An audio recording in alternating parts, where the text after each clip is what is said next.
Look, I wouldn't have picked Vice President Trump to be vice president because I think she's not qualified to be president. So let's start there. That's President Joe Biden yesterday in a news conference where right out of the gate, the first question about his confidence in Vice President Kamala Harris. He makes a gaffe and says that he wouldn't have picked Vice President Trump if he wasn't confident that she would be a good president. The drips continue, including two more congressmen from the state of Illinois, Democrats, coming out and saying that it's time for Biden to step aside. Illinois in Focus Daily. I'm Greg Bishop. Thanks for being with me. Like, subscribe, and hit that notification bell with America's Talking Network on YouTube, where we broadcast each and every weekday morning for you to understand what's going on in the land of Lincoln.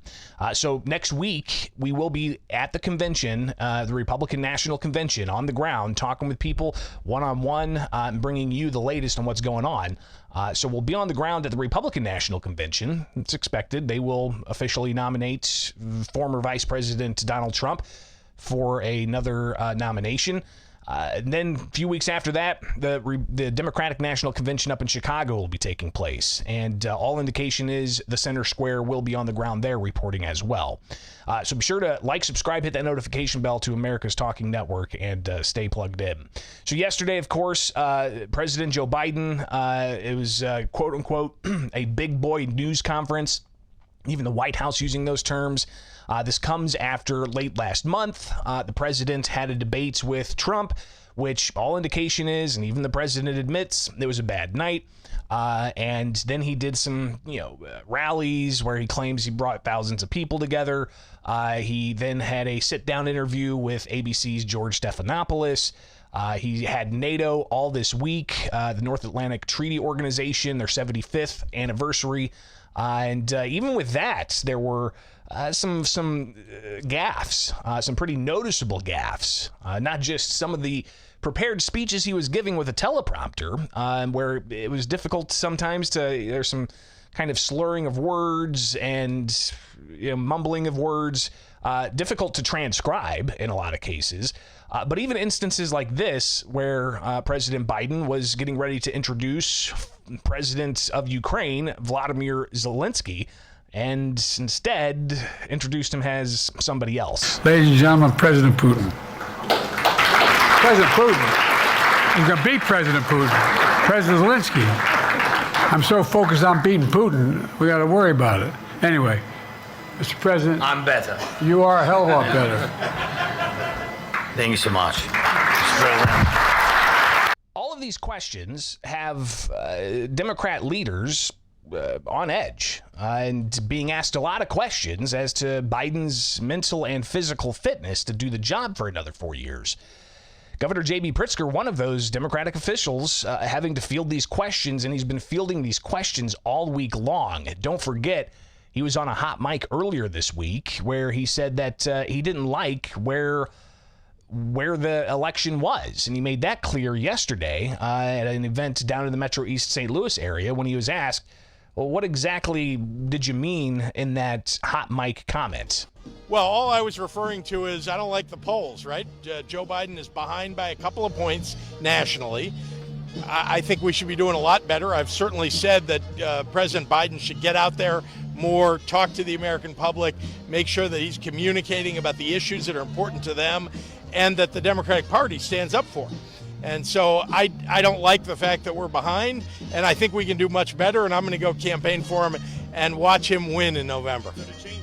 So the governor being asked these questions all week long. He'll go to a ribbon cutting where he was yesterday at a couple of different events.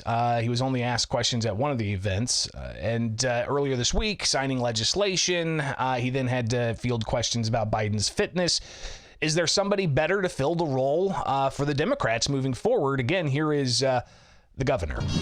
Oh, I think that we would have an excellent chance with any Democrat, except that Joe Biden is the one who's proved over 50 years that he is a patriot. He's somebody who believes in the working families of America, and he's delivered for them.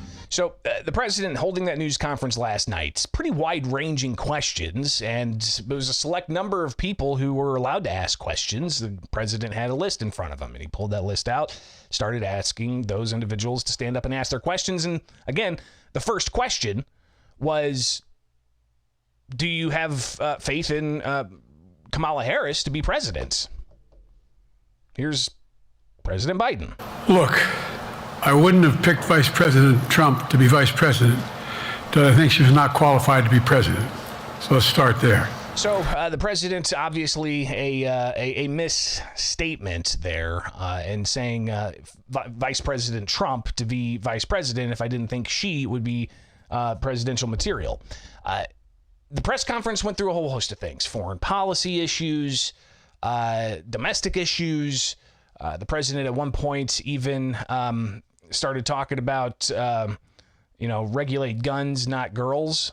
He talked about a button, and he started shaking his finger, talking about, more children are killed by a bullet than anything else. And, where's the fact check on that? Of course, studies that even the Biden administration has pointed to indicates that they're including, ages up to 19. Well, 18 to 19-year-olds are not children. They're adults. But regardless, the president making that statement and showing some, strong emotion there. But he was even asked about, obviously he's saying he's staying in the race. And he even talked about the delegates and asked directly if he would have the delegates, stay with him or free him up. But then the press conference finished up, and the last question was asked, and somebody else stood up and was able to get the president's attention and asked this question based off of the first response where he misnamed Vice President Kamala Harris, replacing it with Vice President Trump. Respectfully, earlier you misspoke in your opening answer. You referred to Vice President Harris as Vice President Trump. Right now, Donald Trump is using that to mock your age and your memory. How do you combat that criticism from tonight? Listen to him. This concludes tonight's press conference. So listen to him. I guess he's wanting the press to point out every time Trump fumbles. And Trump does make weird statements and misnames people, and I guess that's just a thing. But, that in comparison to other questions about Biden's mental fitness, including questions he was asked about should he take a cognitive test, he says he was taking cognitive or neurological exams, and, he'll take more neurological exams in the future, but, he doesn't see any doctors that say you need to take one. Or he says that nobody else has told him he needs to take one. I think all the questions being asked about whether or not you should take a neurological exam, it's probably people suggesting it's probably time to take a neurological exam. But again, the question about delegates was interesting. Biden did indicate that he would free up the delegates at the convention. And again, the convention's in August up in Chicago. Governor J.B. Pritzker yesterday, pretty confident that the delegates are going to stick with Biden. Well, they are. I mean, these are delegates who are elected to support Joe Biden. That is what they do at the convention, unless he steps aside, which he said he's not going to do. And so all of our delegates will show up at the convention.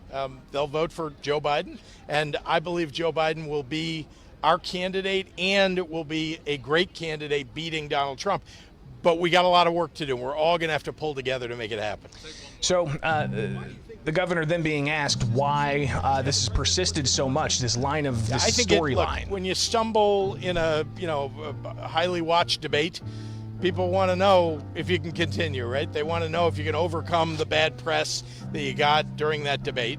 And I think they were slow out of the gates after the debate to make it clear to people that he's going to be the candidate and that he's capable of taking on and beating Donald Trump. And he's doing that now. He's convincing everybody. And I think that's great. So the governor continued with saying people are going to support President Biden. Who knows what the next couple of weeks are going to be because the pressure's still on. You have two congressmen from the state of Illinois who just recently put out statements that they are not in support of Biden being the nominee anymore.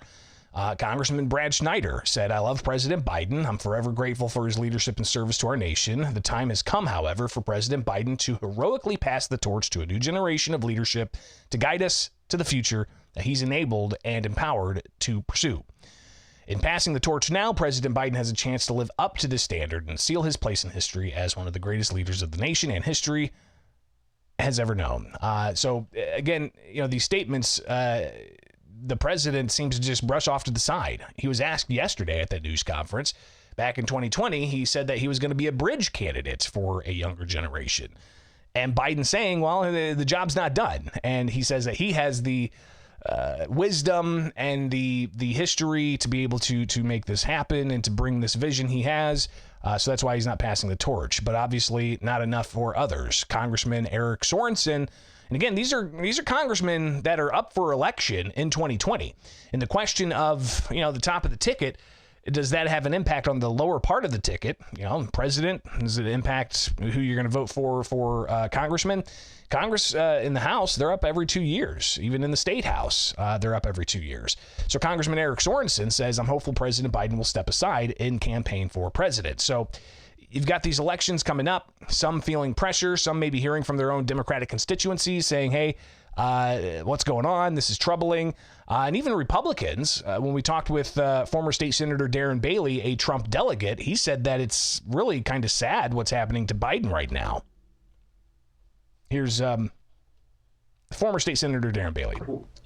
This whole Biden debacle, I mean, I am literally embarrassed for him. Watching that debate last week, I have no idea how anyone could put their faith and confidence in what's going on. Now, J.D. Pritzker's a liar, and you can't believe anything that comes out of that man's mouth. But I've said it in the debates 2 years ago, and I'm going to say it again in November when that day to cast our votes comes. It would not surprise me at all if J.B. Pritzker's name was not in that slot. So there is no way, Joe Biden can continue on the journey that he's on. It's just the debates showed and proved too much. I think a lot of people were shocked, but the agonizing thing is the amount of people who subscribe to that side of the aisle to sit there and stay behind that and say that that's okay, that's normal, I'm still going to support that party. That's the doom and demise that I think is going to drag our nation down.